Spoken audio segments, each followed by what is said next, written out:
taken a look at the interior, the exterior, and now let's take a look at the rear end of this 1951 Plymouth Concord.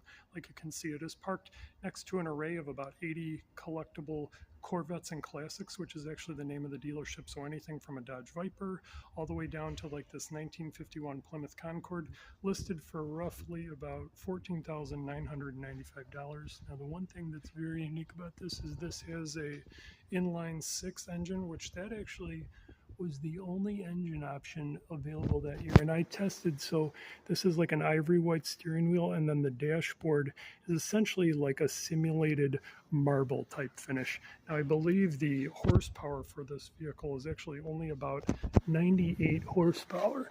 So in cubic inches terms, this is about 217.8 cubic inches.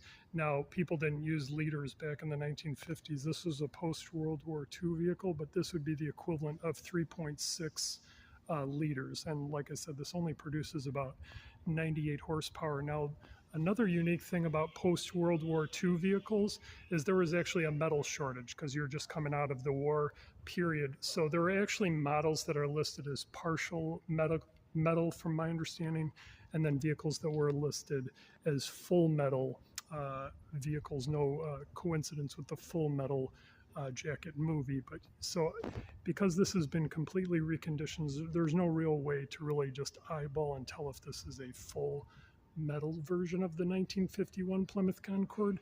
But the one thing I was able to confirm is it does have a completely original rebuilt, actually a 1951 Plymouth Concord. And the one thing that is very unique about this is in 1951 there was really one engine option. So it was just a inline six engine, which I believe is 217 cubic inches in today's liter measurements. That would be 3.6 liters.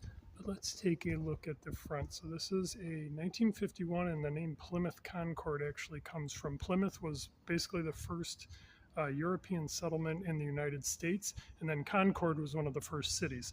So that is a name that some people think it's the Concord from the late 90s, early 2000s that has Concord spelled with an E on the end, but actually this is the original Concord.